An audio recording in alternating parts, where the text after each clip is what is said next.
uh, towards the end of the day, it's going to be very difficult for digesting scientific facts, but I cannot help talk science, unfortunately or fortunately. So let me get straight to the point.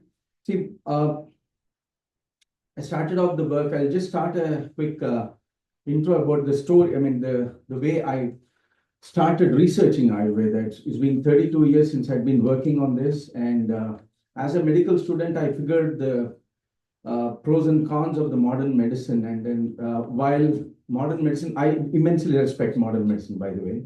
I love Ayurveda. So I'll tell you why it is so, and you will quickly see the data that has generated over the last 32 years in treating patients in arriving at mechanistic correlations of Vata, Pitta, Kapha. That's going to be really interesting. Why? Because, we talk about genomics. Friends, there's something called genomics and epigenetics. Everyone would understand, right?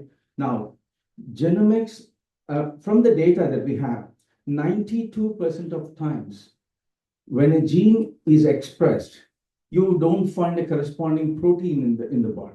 92% of times. But the converse is true. If you find a protein in the body, you'll always find the gene expressed.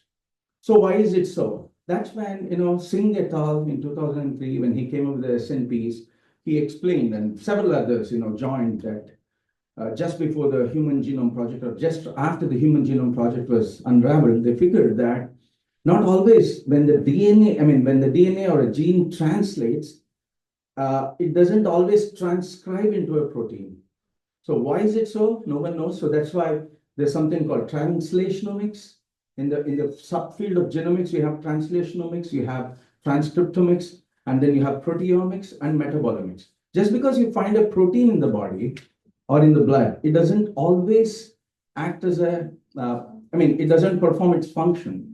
And hence, metabolomics, that metabolomics is the science of how the metabolic pathways get affected in the body under the influence of these proteins, interleukins, and so on and so forth. So for me, as a student of biochemistry, I love biochemistry. I never forgot any of the basics of chemistry or organic or inorganic, and I love to equate the Vata, Pitta, Kapha to the buffer systems in the body. These are the Vata buffers, Pitta buffers, and Kapha buffers. That part came to me when I was reading the story of a Russian cardiologist, actually Mechnikov, in the earlier century, in late 1890s. He suggested that there could be different buffer solutions in the body, and why a buffer is called as a buffer, because they don't change their pH so easily. So this Russian scientist, who had been my professors, my professor who taught me immunology, his boss, his guide, he suggested that the cardioplegia could be achieved, and a new cardioplegic solution could be achieved by exacerbating the kapha properties. That's what he said. And that's documented. That was way back in 1930s, friends. Kapha induces sluggishness in the body. When you're able to induce sluggishness in the functioning of the heart stops. And that's exactly is called as cardioplegia. Used as a cardiac surgeon, that's what we do before we do an open heart surgery, or we do an intracardiac repair, a TOF or a ASD or a VSD. We have to stop the heart, then do all the repair, and then restart it. So what I'm trying to say is, several scientists across the world have been researching these concepts of Vata, Pitta, Kapha. So having said that, and I felt the necessity for correlating the doshas and the subdoshas to metabolomics. So that's my journey through metabolomics, and how I figured that, I deduced that, it's an end stage disease that has to be targeted, because that's the area where we could work together. Ayurvedic doctors, allopathic doctors could work together, because we commonly have the problem. Ayurvedic doctors, as well, I'm a BMS doctor as well. I just gave my second year exams in Varanasi. I took the NEET, and in 2017 they didn't allow me. I went to the Supreme Court to get an age relaxation to write the NEET exam, and I got admitted in BAMS, and because wow. Yeah, and I'm an Ayurvedic doctor, a naturopath, a data scientist, a Python programmer. So I think, if someone could volunteer, I would show the power of the metabolomics And I'll show how a rough estimate of your blood biochemistry could be done with the device I came up with. Any volunteers, please? While he figures out the volunteers, I'll just quickly go to the topic. Please, next slide, please. So this journey, as I mentioned, is all about correlating the concepts of Vata, Pitta, Kapha, or the Ayurvedic concepts to the modern science. See, the problem is, if there are two speakers, one speaks only in English and another one only in Russian, you end up with a Ukraine war. So he doesn't understand English, this guy doesn't understand Russian. But I keep, whenever I go to the US, they stop me. They said, you went to Russia. I said, so what? No, you're coming to US. I'm a doctor. I'm a global citizen. I'm here to heal everyone. So I always have this problem with immigration. That's because, I keep telling them, see, you guys don't know Russians' mindset. If you allow me to be your negotiator, I'll stop the war in an hour or so. That's what I keep telling the immigration authorities. So the thing here is that while some of us as Ayurvedic doctors get motivated to say that this is a different science, a complete epistemology, I slightly beg to differ. I would say that it's not a difference, but I see these two sciences as two sides of the same coin. So let me unravel the bridge that that I try to actually connect to these two sciences and then come up with a lot of data. So I'll next slide, please. So we applied all allopathic research methodologies to unravel the science of the dosha expression. Keep going, next slide, next slide. So, and through correlation of these, creation of models of Vata, Pitta, Kapha in experimental animals and their subdoshas, I tried to correlate to the mechanical or the mechanisms, or fundamental mechanisms that, essentially, that are guided by these doshas. And we generated a lot of data, more than 3,000 markers for Vata, Pitta, and Kapha quantification were arrived at. And then we applied that in improving clinical outcomes, and especially in the end-stage cancer patients. End-stage patients, please, yeah. Yeah, you can start. Anyone who wants to get his blood biochemistry non-invasively? No. Yeah, please. This is not something new, friends, and I'm not inventing something new, polyscientific Ayurveda. It's just that, you go to an Ayurvedic Vaidya, essentially, because he's both a Sanskrit scholar and an Ayurvedic doctor, and I'm taking a cue from Sushruta Samhita, chapter 4, Sutra Sthanam, 8th shloka. Maharshi clearly mentions, Eka Shastra Madhyano na Vidyat Shastra Nishtayam, Tasmat Bahushrutam Shastram Vijaniya Chikitsaka. What it means is, just by knowing one Shastra, you'll not become a good doctor. That's why in future, several sciences will keep coming in. When they come in, the duty of an Ayurvedic doctor, Tasmat, Bahushrutam Shastram, he says, Tasmat, and hence, you've got to be well versed with several sciences. And with the new sciences that will that are going to come, have to be correlated, and that's only when you'll become a good physician. Is that what chapter 4, 8th shloka, Sushruta Samhita, Sutra Sthana clearly mentioned? So that's exactly what I was trying. So what I figured was an Ayurvedic doctor, because he was also exceptionally well versed with those days of translational Ayurvedic understanding, which could be called as an allopathic doctor of those times, was able to properly diagnose the VPK 42 fingerprint of an individual. And once you arrive at that, applying a lot of data. See, look at, Ashtanga Hridayam. Maharshi Vagbhata clearly mentions that Panchavimshati Pratishateshu Vata Pradhanaka. So what he says is, there are approximately 25, as per the population demographics of those times, he documented public health policies, that 25% belong to Vata Pradhana category, 25 to Pitta, and 25 to Kapha Pradhana. And about the mixed Vata, Pitta, Pitta Kapha, and Kapha, Vata Kapha were only 3 to 7%, 5 to 7% of people belong to that category. And only 3 to 5% of them had Sannipataja, which means they had all the three doshas played up, like many of the scientists, they go crazy. So, but then, is that true today? Can we apply that today?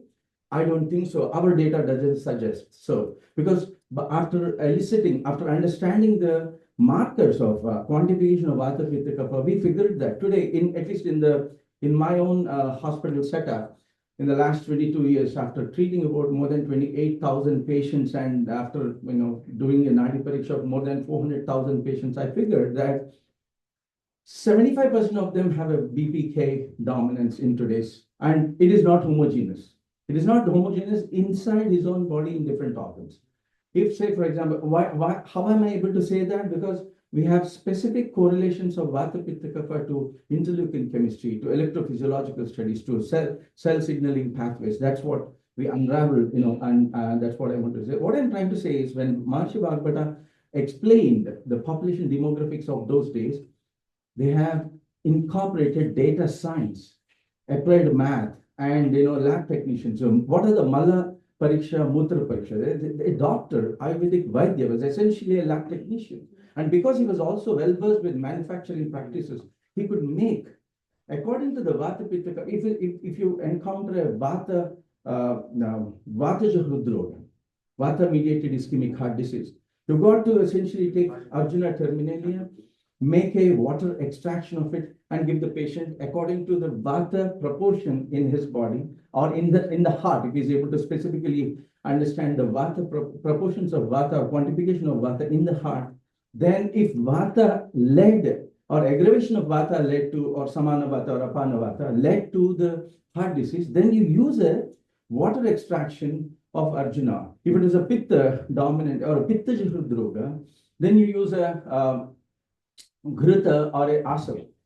Or if you have a Kaphaja Hridroga, then essentially use a Arishta. And there are 16 different types of formulations: Vati, Guti, Kashaya, Arka. There are several formulations, 16 such formulations already mentioned. So because the Vaidyas were already well versed with phytochemistry of those days, of that language, they were able to formulate the medicine, and that is nothing but bioinformatics programming. So that is why I call this as a polyscientific Ayurveda, because all the current sciences, there are different sciences that are actually essentially involved in making an Ayurvedic doctor an Ayurvedic doctor. Next slide, please. So what we did was essentially, the crux of it, we know we don't have to go deep into next slide. Yeah, current problems in modern medicine. It was said enough, but I'll stumble upon. I'll stop at this important slide to look at these different standards defining the guidelines for diabetes. If we say India is a diabetic capital, the problem is, according to the American Endocrinologists Association, the HbA1c should be below 5.5. According to the American Endocrinologists, it should be below 6.5.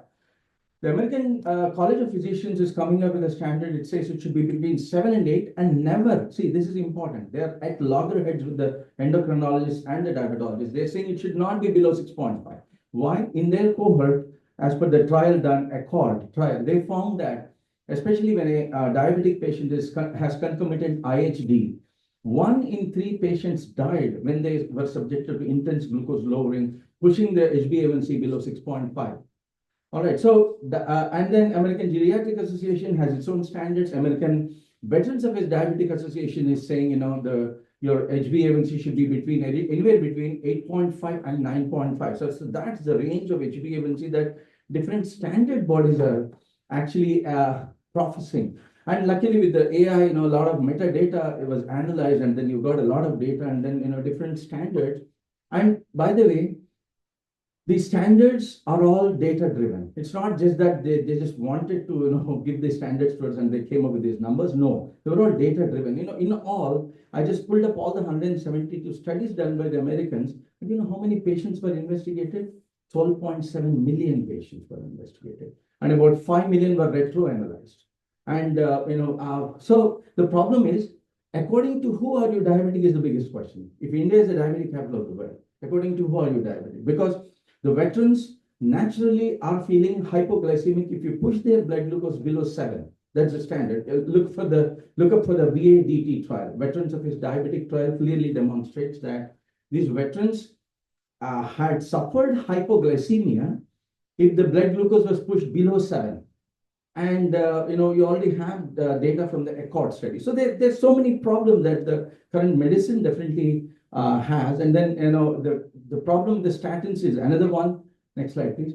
Another one that is really intrigued, because today we have data that suggests that apart from the Hunt study, apart from the statins controversy, okay, by the way, not that statins haven't helped. Had statins have helped about 54% of patients. 54% of people who have been put on statins have been saved. But the rest of the 46%, if you analyze them, 22% of them ended up with a new form of heart failure. You give statins to protect the heart, but that really failed the heart. New form of heart failure, liver failure, kidneys, interstitial tubular necrosis leading to chronic renal failure. Where the study published, it's a 92,000-page report done by Hunt and his colleagues from Norway. Not only that, today we have data that high amounts of HDL, high amounts of good cholesterol in Caucasians, Northwestern Indians, Baluch, Sindh, Pakistani, in this region around the Caspian Sea, they ended up with heart attack with high HDLs. And low LDLs also have caused heart attacks. Malinsky et al., they retro-investigated about 125,000 patients who were put on, who managed their triglycerides and LDLs below 100. And what they found was that 75% of the 125,000 patients who were retro-analyzed, who maintained healthy levels according to the American Heart Association standards, healthy levels of low LDLs, suffered from heart attack. So how do you manage? How do you target? How do you treat the cholesterol? It's the biggest, another big problem. There are other problems too, but it's not just about the problems. Of course, it's exceptionally good in acute care, emergency care. There's no doubt about it. But then there's fundamentally the data that they are coming up with is documented, and you can always pull up the data to understand the cohort and understand their doshic proportions. And then next slide, please. Keep going, next slide. So to understand this, I know this famous shloka, samadosha, samagnisha, samadhatu malakriya, prasannatma indriya manaha swasthya vidyate. What it means is, we all know that when you bring about a balance of these three doshas in all of the 72 and 42 organs, naturally the agnis get normalized for that particular individual. The excretory waste always automatically is eliminated. The person is restored with physical, mental, emotional, social, and spiritual well-being, and swasthya, not just arogya. Arogya, again, based on Sanskrit syntax, roga abhasaha itihi arogyaha.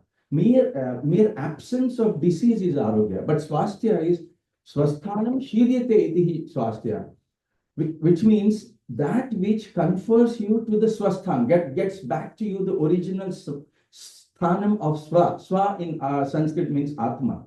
That which restores you, corrects you back to God, back to your own jivatma. The jivatma with the paramatma is swasthya. That's the beauty of this science, and then automatically regeneration of the tissues happen. We keep going, please. So what we did was, we pretty much keep going. Because this will be too much, So I just made a quick slide on the biochemical aspects of the Vata Pitta Kapha. So I'll not go deep into that, but because that's another synopsis from the entire Agastya Samhita. Next slide, please. Keep going. And what we did was that the key here is to identify the imbalances of Vata Pitta Kapha, quantify them, and appropriately give diets, give those diets that balance. That's why Bhagavan Krishna clearly mentioned Yukta Ahara Viharasya Yukta Cheshtasya Karmashu. He never mentioned Su Aharasya, because Annam itself is Parabrahman, Annam is divine. So there cannot be good and bad food, there cannot be junk food. He said Yukta Ahara means that food which is appropriate to you, and that food which is appropriate to you is the one that balances the Vata Pitta Kapha in all of the 7 tissues and 42 organs. So that's what we did was, that once you identify this, then you give the right food, the right exercise, the right pranayama. Say, for example, if someone has pitta aggravation, stop doing Bhastrika. If someone has a sympathetic aggravation, then stop doing Anulom, just do the Vilom. So there is a specific syntax of which asana, which pranayama to be chosen to each individual, depending on his VPK42 fingerprint. So the base of all of this is, because the common denomination is Vata Pitta Kapha and their subtypes, the 5 types of Vatas, Pittas, and Kaphas. So what we wanted to do early back in early 2000s was we wanted to create models of Vata Pitta Kapha. I know because I'm trained in the modern research methods, I could not be done away with those methods. So I had to apply those methods to understand Vata Pitta Kapha. So we created models of Vata Pitta Kapha by feeding animals, visitors trained rats, 15 in each group, with Vata aggravated, Pitta aggravated, and Kapha aggravated foods for Dvipakshe, as mentioned by the Charaka Samhita Sutra Sthanam. Dvipakshe is 2 fortnights. So what we found, next slide, please. What we found was, next slide, what we did was we measured, we isolated the hearts. Next slide, I'll just come. Yeah, the previous slide, sorry. Yeah. So what we measured after feeding these rats for the with these dosha aggravated foods for 4 weeks, we isolated the hearts based on a method called Langendorf method, and we put the hearts in a physiological solution. I mean, there's a Langendorf method. I don't have to explain that, but that's an elaborate process. I mean, I'll not be able to explain it right now, but you isolate the heart based on this method. The heart keeps functioning so that you essentially arrive at a reductionist method to check the action potentials. And my target was if Vata, see, until then there was no proof of Vata Pitta Kapha existing, though, I mean, in the modern field. So we had to generate some effect of this Vata Pitta Kapha. So see, when I'm talking to you or when we talk to each other, what is happening? The sound is incident on the tympanic membrane. Tympanic membrane vibrates. On the inner side of the tympanic membrane, you have the auditory nerve, vestibulocochlear, nerve, and then that essentially generates, converts this mechanical tympanic vibrations into an electrochemical message. At the side of the tissue, I mean, at the side of the touch, the Pacini receptors convert the touch into an electrochemical message. So essentially, electric currents are generated. Action potentials are generated in the body at every level of cellular, biochemical, or your sensory level of interaction. So what was supposed was if Vata, Pitta, Kapha existed, they would essentially alter the electrochemical messages. I mean, the way the electric currents are generated. That was the hypothesis. So based on this hypothesis, we created the experiment. We did this experiment, and what we found was really brilliant. Okay, the heart muscle. What we did was we put in something called as a voltage active dial into the heart, and then that emitted electric currents based on the resting membrane, based on the change in the membrane potentials, and they were captured with computers, video cameras, and then we were able to capture the entire action potentials emanating from the Vata enhanced diet-fed rats, Pitta, Kapha, respective rats. And what we found was the threshold membrane across all of the rats was minus 65. While the resting membrane was minus 84 for control. The control group of rats were fed with balanced diet as per the Russian Institute of Nutrition guidelines. So we found that the resting membrane was potential was around minus 84 for the control group of rats.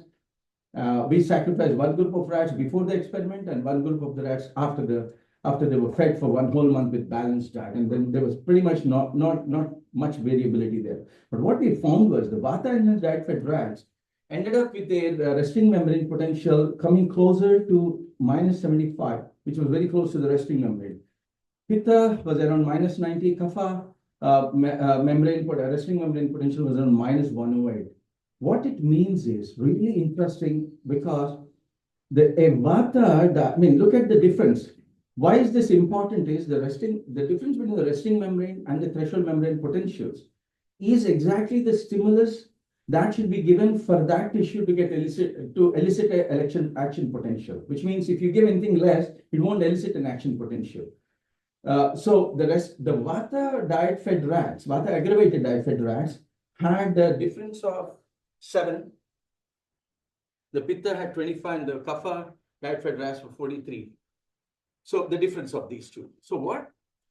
It means that if you give an electrical stimulus of 53 millivolts across the entire group of rats, the Vata systems would elicit 7 action potentials, Pitta 2, and Kapha only 1. If you give only 1, I mean, if you give only 7 millivolts equivalent electrical stimulus, the Vata-fed rats would elicit only 1 action potential, Pitta and Kapha wouldn't actually produce any. So in comparison, go to the next slide. This is interesting. You did this where in Russia? In Russia, yes.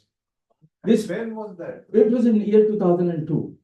2002. Yeah, I came to India to just explain this in 2006 to CSIR. Unfortunately, I couldn't meet any of you. Oh. Yeah, we would have done a lot of experiments. It's really interesting. It was the first time. Where is this, where is this paper? Where can I get the print of this? I'll send it to you. It's Yeah. there, online, yeah. So this is for the first time, by God's grace, we were able to demonstrate the chalatva property of vata. What chalatva means is hyperexcitability. So you are ahead of me actually. I thought No, no, no, you no. was actually did this for the first time genomics, but of course you did these studies correlating. No, with because scientific- I understood that this genomic study, as I mentioned, would not completely translate No, into you are right, but proteomics. this is very- That's why we went into straight electrophysiology, cell signaling, and metabolomics.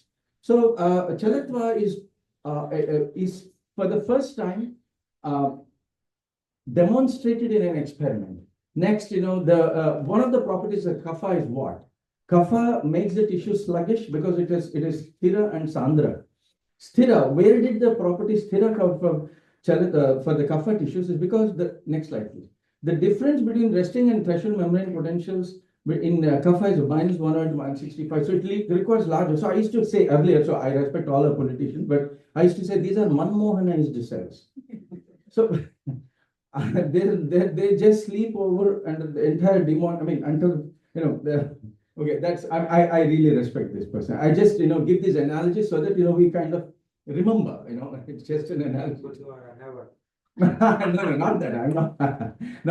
Not because of that. I know, got it. So see, these are like I used to say the vata cells are like Kejriwala. Kejriwala used to say, anything he goes on a dharna. He forgets that he himself is the chief minister. He can do several things on his own, but he doesn't. He just goes on a dharna. That's a Kejriwalaized cells. And anyway, that's all. So the pitta cells are very interesting. So then we did several studies on subjecting these hearts with adrenaline and acetylcholine, the sympathetic and parasympathetic mediators. What we found was, interestingly, the adrenaline and acetylcholine on the vata and kapha rats demonstrated their effects. They increased the heart rate and decreased the heart rate respectively in vata and kapha, depending on their consistency at that time. But then pitta cells did not respond, or the response was insignificant, statistically insignificant. This is very interesting. Then I said, the first question that stuck to me, how are they eliciting action potentials? Because we thought action potentials would be elicited only when neurotransmitters, are subjecting their, these receptors are subjected to the neurotransmitters. But then, we dug out a lot of things and we found that apart from neurotransmitters, alpha ketogluteric acid actually also causes elicitation of these action potential. And we measured the not mitochondrial alpha ketogluteric acid, but intracellular. And you all know, if or modern doctors would know, alpha ketogluteric acid is one of the metabolites of Krebs cycle. Krebs cycle happens inside the mitochondria, and that's a process in which the glucose breaks down. I have medical doctors here, that's very good. So the glucose breaks down in 3 steps. One is glycolysis, then the Krebs cycle, then the electron transport system. So what has happened is the alpha ketogluteric acid concentration was 5 times in the cytosol, not in the mitochondria, in the cytosol, which means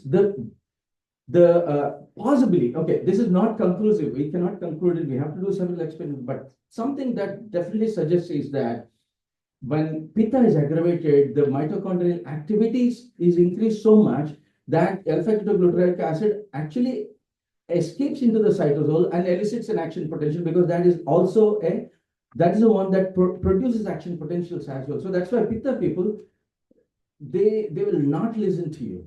They will listen only to food.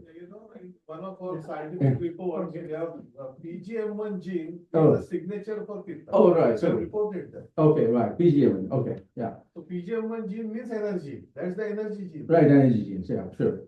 So this is very interesting. So these are the people who will say, "Ghar mein ghus ke marenge." Matlab, I'm just joking.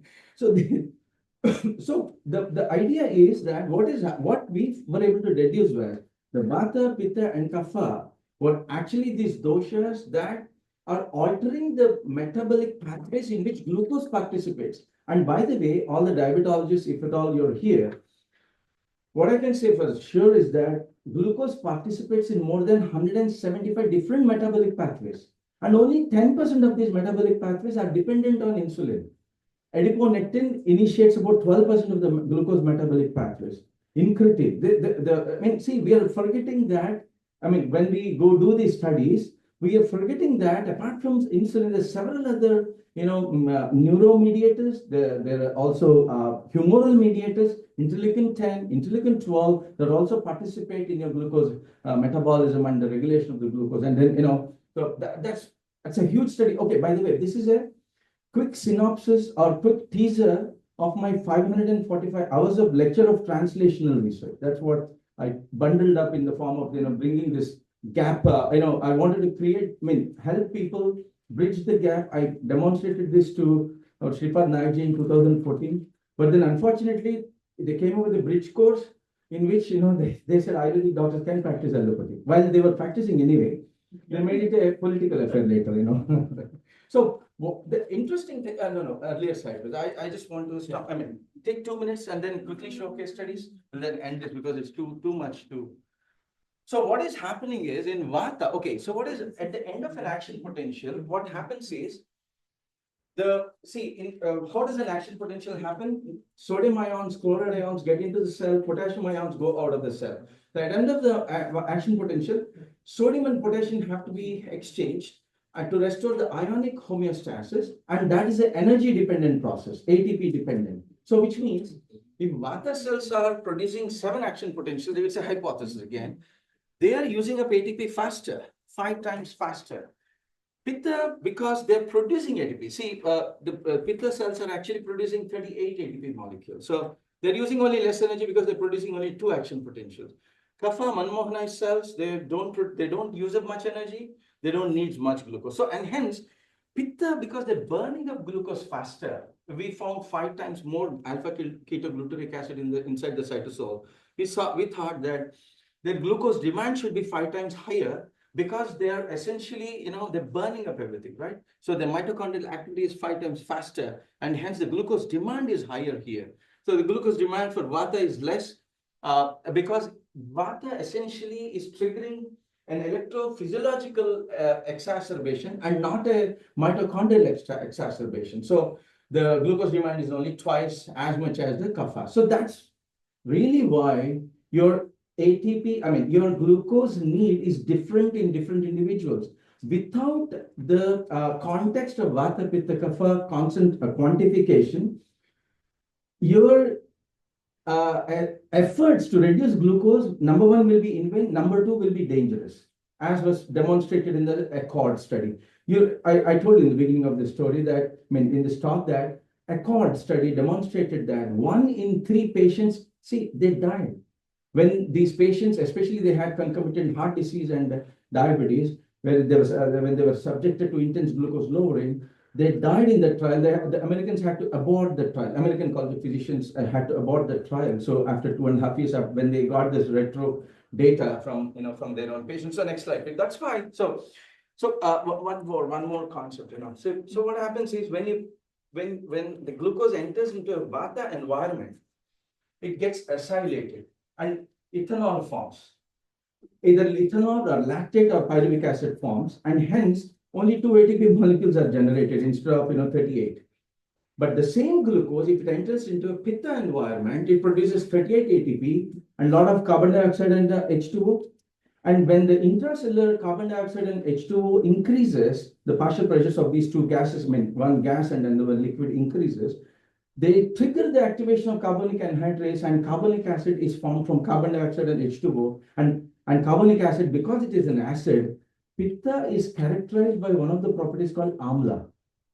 Interestingly, this will be correlated again from these experiments, and Kapha, Sthira, and Sandra, because and hence your diabetic guidelines should be different for Vata, Pitta, and Kapha. And hence, Kapha people, or if you find a Kapha dominance, then you need to push the glucose levels below 5.5. If you find a Vata person, you need to have your glucose levels between 7 and 7.5. You have a Pitta person, because he's burning glucose faster, his blood glucose could be, HbA1c could be anywhere between 8.5 and 9.5. I have several patients, I have treated more than 5. Interesting, because our study which we have published, Right. we have shown that the DME loci, Oh, these are okay.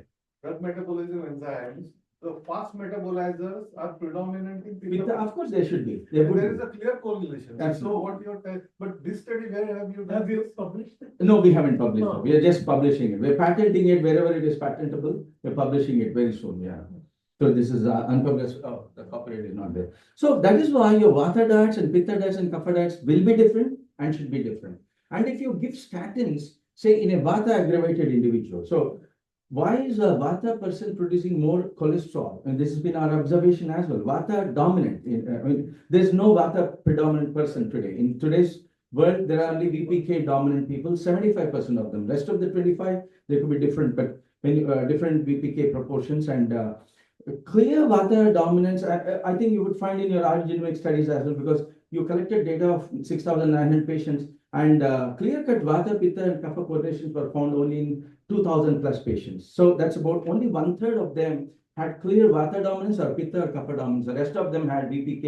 That's why you had to discard that number of patients' data. So that's another problem that we have from the genomic study. I mean, I'm not citing a problem, but that's how science progresses. We need to find faults in each of us so that we become better. So what is happening is like when you subject a person, when there's vata aggravation, this person, if you don't give him enough glucose periodically, every 2.5 hours, this person is going to essentially this person, number one, could have different ramifications. Either there could be vasoconstriction leading to hypoxia and malnutrition leading to emaciation of the individual.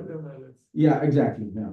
So if in a pitta, this is just one of the ramifications of this study. Pitta diets, for example, they have to be high glycemic index foods because they're burning glucose faster. So I tell you, patients come with, okay, I take up only end-stage patients or refractory diabetic patients. And all my 5,000 patients are refractory diabetic patients. Their HbA1cs are above 10, irrespective of they were put on 100 units of insulin, plus metformin, plus glibenclamide, all the sulfonylureas, bicarbonate, SGLT2 blockers, including, you name, all the drugs are, the glutens, everything is in, after treating with all of this multi-drug, or polypharmacy, they still maintain HbA1c of less or more than 10. That's when they come to me. And pitta individuals, I tell you what I did was, first time it was very difficult because, it's very difficult to convince. I started off this work 22 years ago, and in a country like Russia, that's where I studied, and that's where I practiced. You know what happens if you don't comply with any of your promises in Russia? You will end up with a war. So I used to promise, I had so much faith in our rishis. I used to say, if I don't treat your heart disease, you can take my heart. I used to write agreements with them because at that time there was no data, and I had to tell this to my patients, and luckily I'm not only with my heart, but I stole several hearts there. So next slide, please. So in a pitta aggravated individual, the body is burning up more glucose. Your intracellular ATP is so high. When the intracellular ATP is very high, it automatically triggers the production of both incretin and glucagon. Which means if you don't supply the body with enough pitta, enough glucose, these patients will essentially trigger the gluconeogenetic pathway through liver metabolism. And if you say, for example, given the SGLT2 blockers, you're sure to induce a interstitial tubular necrosis of the kidney and AKI leading to a CRF. Several patients, we found that happening. And when you give them enough glucose, I used to sometimes, based on their VPK proportions, pitta proportions, I used to even suggest 250 grams of glucose, straight glucose. And some people used to get 8,000 to 10,000 calories per day. And you know what, from 10.7, several patients of mine, from 10.7, it comes down to 7.5 after 5 months, 6 months when you do the HbA1c. Because, it's only when you satisfy pitta that pitta shamaka happens. Once a pitta shamaka happens, the body's need to burn glucose reduces, and automatically, normal glucose metabolism sets in, and then, these alternative pathways get, yeah, again, Bluetooth connect cartridge. I will do.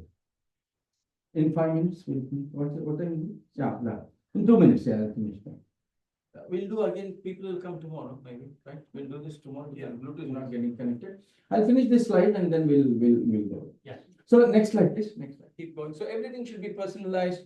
So what we said, I just mentioned more than 3,000 markers were quantified for Vata Pitta Kapha. Not only that, possibly we were the only ones to credibly demonstrate total regeneration of hearts in post-MI experimental rat models. Not only this, we demonstrated brain regeneration, pancreas, liver, and kidney only in Vata and Kapha mediated we were able to reverse. In Pitta mediation, we were not able to reverse. And also, what I should submit to you is that we were able to regenerate kidneys only in partial nephrectomy models. In liver, we did total hepatectomy models. We demonstrated liver regeneration, which is already, we don't have to demonstrate, it is already a very highly regenerative organ. Right? Pancreas, no one did it. We demonstrated subtotal pancreatectomy models. We regenerated the entire pancreas. These were the results of our translation research. Next slide, please. We'll just quickly go to, I'll operate the slides, can I? Yeah. I'll quickly be able to finish this. Exactly. So, 22 years, 28,000 patients, 5 million generation of revenue. 63% of my patients who followed exactly the protocol that I mentioned have been completely free of medication. These were essentially end-stage patients who were given only 2 to 3 months of life, maximum of 7 to 12 months of life, end-stage cancers, allergies, asthma, you name it, by God's grace, we cured it. So the salient features, I keep saying this, don't violate scientific guidelines, never violate, because it's we who want to get Ayurveda integrated into modern medicine. So, if God comes onto the earth now, he would speak in English because it'd be more popular. You have to go by. Lord Krishna spoke in Sanskritam because everyone knew Sanskrit. If Lord Krishna came now, he would have spoken like Swami Vivekananda. He's not an ordinary person. He's Avatar Shiva. He spoke in English. That's how he could get the message of Bharat. So that's why I say, don't violate guidelines of that. That's because I'm a MCI licensed practitioner. I cannot go against. But even then, never violate the scientific guidelines. Target only end-stage diseases. Collaborate with the GPs. That's exactly what was being discussed today. Absolutely agree. And most of GPs increased my vocabulary. They gave me a set of so many bad words that my vocabulary increased in several languages. But several of these GPs slowly got converted, and they really send their end-stage patients now to me. And patient orientation is very important. We always tell the patient he cannot follow all of these 5-pronged, the supplements, the diets, the fitness regimen, home remedies, yogasanas and pranayamas, specific pranayamas. It takes hardly 10 minutes for these patients to follow these yogasanas that we prescribe. Pranayama is only 10 minutes, nothing more, nothing less. And what is the result that we found? See, IDDM patients, look at the anti-GAD antibodies, anti-insulin antibodies, before and after. 4 years, it's a Vata Vikriti patient, with IDDM, and 60 units of insulin was given, 12 kilo individual kid. After 2 years, the anti-insulin antibodies come down to below 200, anti-GAD antibodies come down to from 48 to below 10. Completely normal. His mother used to be worried about one thing. Sir, we got so used to give him insulin, prick him with insulin. Now, what do we do now? He's normal now. I said, just prick him, don't give him insulin because you're used to giving injection. So this is a Vata-mediated ischemic heart disease patient. So I gave kashayas as explained, and I gave high saturated fatty acids, food with high saturated fatty acids, and also high glycemic index foods. Calorific value, of course, I go with those.